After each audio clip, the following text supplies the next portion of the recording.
चलिए, ऑफ बॉ प्रिंसिपल।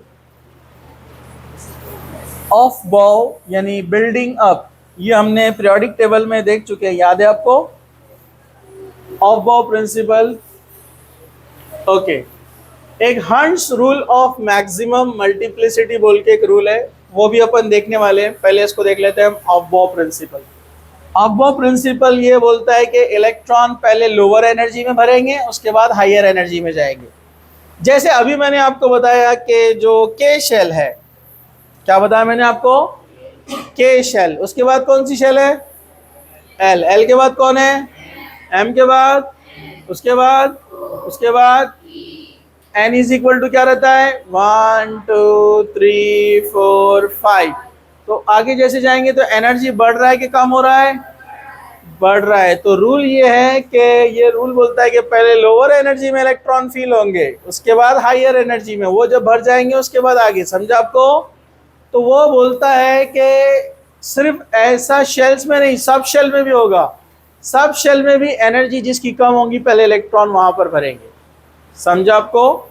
तो जैसे एटॉमिक नंबर यहाँ पर ऑक्सीजन का लिया है 8, लेकिन उससे पहले हमको फिर थोड़ा सा बाहर जाना पड़ेगा।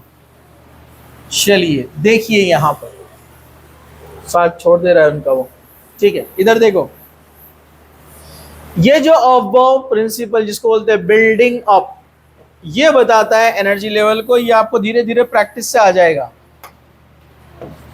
देखो इधर, एस। एस का मतलब एक्चुअली होता है शार्प। क्या होता है? पी का मतलब प्रिंसिपल, डी का मतलब डिफ्यूज, और एफ का मतलब फंडामेंटल। ये इनके नाम है। किसके नाम है ये ग्राफ के नाम है। एक्चुअली ग्राफ के नाम मतलब एस के अंदर जो इलेक्ट्रॉन है ना, तो वो स्पेक्ट्रोफोटोमीटर एक इंस्ट्रूमेंट है, सस्ता आता 50-60 लाख का, ठीक है। आप लोग अभी नहीं, बाद में ले लेना, ठीक है। इधर देखो, तो वो इंस्ट्रूमेंट कंप्यूटर से कनेक्ट रहता, वो बताता है अपने को जो इलेक्ट्रॉन एस में है, तो वो शार्प ग्राफ देता, पीक ग्राफ के अंदर। इलेक्ट्रॉनिक डायरेक्ट डिवाइस पे देख सकते हैं हम उसको। पी में जो और इलेक्ट्रॉन है, उसका जो ग्राफ मिलता है, उसको उन्होंने नाम दिया ग्राफ को प्रिंसिपल। डी वाला जो इलेक्ट्रॉन ग्राफ देता है, उसको नाम पीक देता है ग्राफ के अंदर, उसको उन्होंने नाम दिया डिफ्यूज। और एफ वाले को नाम दिया फंडामेंटल। उनके नाम पर है ये एसपीडीएफ। इसके अंदर एक ही ऑर्बिटल होता है, अभी पढ़े ना अपन ने। इसमें कितने होते हैं? 3। इसमें कितने होते हैं? 5। और इसमें कितने होते हैं? 7। एक ऑर्बिटल की कैपेसिटी कितना है, अभी पढ़े अपन ने मैग्नेट स्पिन क्वांटम नंबर में 2। तो 3 की कैपेसिटी कितनी रहेंगी? हाँ, और 5 की और 7 की 14। समझा आपको? ये इलेक्ट्रॉन की कैपेसिटी है। तो उनका बोलना है कि जैसे शेल्स का एनर्जी अलग अलग है, शेल के अंदर जो सब शेल होते हैं उनका भी एनर्जी अलग अलग है। और उसको उन्होंने ऐसे ड्रॉ किया कि पहले इलेक्ट्रॉन फील कहां पर होंगे? एस के अंदर। एस अगर फील हो गई तो उसके बाद नंबर लगेगा 2s। 2s फील हो गई तो किसका नंबर लगेगा? 2p 3s। 3s फील हो गई तो 3p 4s। यहां तक फील हो गई तो 3d 4p 5s। उसके बाद फिर वापस आएंगे 4d 5p 6s। फिर वापस आएंगे 4f 5d 6p 7s। फिर वापस आएंगे 5f 6d 7। ये आपके एनसीईआरटी में भी दिया हुआ है और आपके स्टेट बुक में भी दिया हुआ है ऑफ बॉ, उसको उसमें जाकर ड्रॉ कर लेना। ये इस तरह से एनर्जी फील होती है। पहले 1s में इलेक्ट्रॉन जाएंगे, उसके बाद 2s के बाद किसका नंबर? 2p के बाद 3s के बाद कौन आएगा? 3p के बाद 3d नहीं है, देखो आप, 3p के बाद 4s है। तो ये एनर्जी लेवल के हिसाब से, वैसे आप शॉर्ट में पहचान सकते हैं किसका एनर्जी कम है, किसका एनर्जी ज्यादा है। जैसे आपको कंफ्यूजन हो रहा है 3s 3p 3d और यहाँ पर 4s है, तो इलेक्ट्रॉन पहले 3D में जाएगा क्या 4s में जाएगा? तो 4 नंबर प्रिंसिपल क्वांटम नंबर है और s का एजिमुथल क्वांटम नंबर क्या है? L is equal to 0, 4 + 0 4। जबकि इधर 3D का नंबर देखो आप, 3D में प्रिंसिपल क्वांटम नंबर 3 है और D का नंबर क्या है? अरे D का एजिमुथल 2, तो 3 + 2 5। तो जिसका नंबर छोटा है उसका एनर्जी कम होता है, जिसका नंबर ज्यादा, इसको बोलते हैं N+L रूल। तो N+L की वैल्यू कम आती है मतलब उसका एनर्जी कम है। N+L का एनर्जी नंबर ज्यादा आता है मतलब एनर्जी ज्यादा है। समझा गया? अरे अभी तो 100 बार याद कराया ना मैंने, ऐसा देख रहे परेशान होकर। S0 रहता, P1 रहता, D2 रहता, F3 रहता, देखे ना। तो बस N का वैल्यू ये 1 2 3 4 जो दिख रहा है आपको शेल के आगे, और ये समझ में आ गया? तो S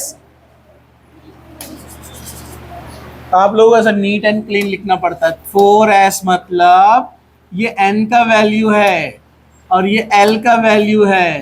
तो n कितना है? 4, और l का वैल्यू क्या रहता है? बोलो बोलो, सॉरी ये s है ना, हाँ l का वैल्यू क्या है बोलो? s मतलब 0, आंसर आया 4। समझा?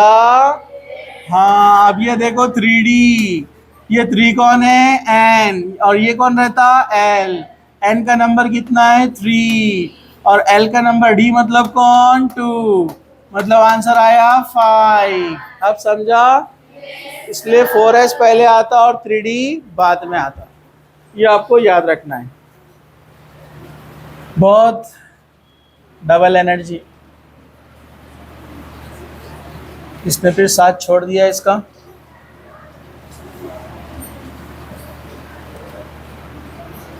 बार बार साथ छोड़ दे रहा है उसका। क्या सब लोग जाग रहे हैं? क्या सब लोग जिंदा हैं? ओके, तो मैं एक एग्जांपल यहाँ पर ऑक्सीजन का आपको बता देता हूँ जो यहाँ पर दिया हुआ है।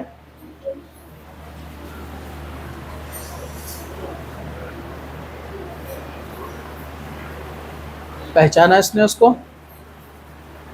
हाँ चलिए, तो एटॉमिक नंबर 8 है ऑक्सीजन का। तो अब हम इलेक्ट्रॉन्स को फिल करना शुरू करेंगे।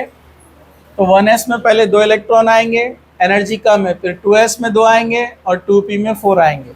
2 2 और 4 टोटल 8 हो गए। आ गए क्या?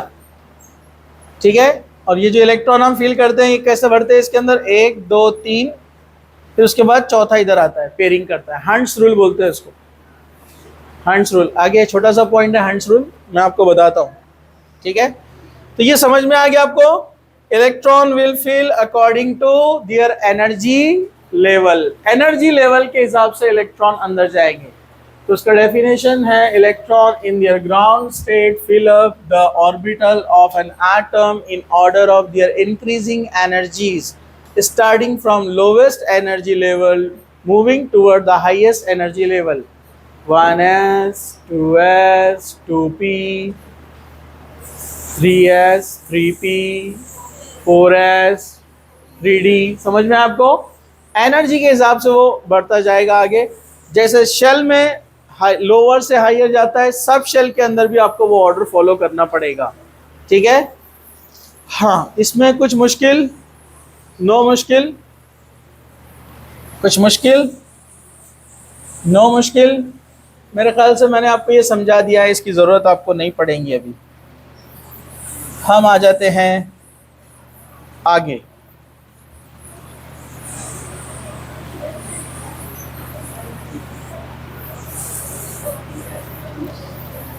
Hunts rule of maximum multiplicity. Hunts rule बहुत सिंपल है, कई बार वैसे ऑलरेडी आ गया है। ये फिजिसिस्ट है, किसने इसके ऊपर जो है अपना कंट्रीब्यूशन दिया कि pairing of electron in orbital belonging to the same subshell P, D और F does not take place until each orbital of that subshell has got 1 electron। अगर 3 p ऑर्बिटल है x y z, तो electron single single भरते हैं उसके अंदर, पहले एक में एक्स में गया, फिर वाई में गया, फिर जेड में गया। तो ऐसे इलेक्ट्रॉन एंटर होते हैं, समझो आपको, दो एक साथ नहीं आ जाते हैं। बिल्कुल वैसे ही जैसे आप जब जाते हैं ट्रेन में या बस में जाते हैं, आप कौन सी सीट लेते हैं? विंडो वाली। इवन एरोप्लेन में लोग लड़ते हैं, मैंने देखा, विंडो सीट के लिए, ठीक है। हाँ, फिर दूसरा वाला जो आता है उसको दूसरी विंडो सीट मिली, वो वहाँ के बैठ जाएगा, उसके बाजू में बैठता है वो। तो बिल्कुल इलेक्ट्रॉन वैसे ही करते हैं। लेकिन इलेक्ट्रॉन ऐसा क्यों करते हैं?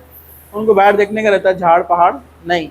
वो इसलिए करते हैं कि एक ऑर्बिटल में एक इलेक्ट्रॉन आ गया और बाजू की ऑर्बिटल खाली है, तो वो अननेसेसरी यहाँ क्यों आएगा? क्योंकि electron electron negative negative repulsion होगा ना, तो रिपल्शन को अवॉइड करने के लिए बाजू वाली ऑर्बिटल में जाके बैठता है, जो लोग आप लोग नहीं करते। बाजू की बेंच खाली है तो चिपक के जाकर बैठेंगे, बातें करेंगे, फिर लड़ाई झगड़ा होगा, डिस्टर्बेंस होगा। अरे बराबर है कि नहीं है? इलेक्ट्रॉन कितने समझदार है, पहले सिंगल सिंगल सिंगल बैठते, फिर जगह नहीं मिली तो फिर वो पेयरिंग स्टार्ट करते। समझो आपको, जैसे 4 इलेक्ट्रॉन है तो पहले एक इधर आएगा, फिर एक इधर आएगा, फिर एक इधर आएगा, अब एक इलेक्ट्रॉन बाकी है, फिर लास्ट में आकर वो इधर पेयरिंग करेगा, मजबूरी में आकर बैठेगा। समझो आपको?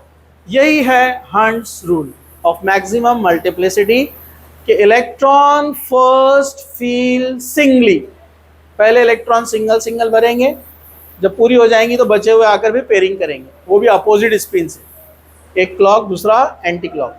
क्या ये बात समझ में आ गई आपको? हाँ, तो अब बस यहाँ पर ये हुआ ख़त्म आपका स्ट्रक्चर ऑफ एटम। इसके बाद वाले जो पॉइंट है वो प्रैक्टिस है इलेक्ट्रॉनिक कॉन्फ़िगरेशन की। ओके, तो यहाँ पर ये चैप्टर ख़त्म हुआ है आपका।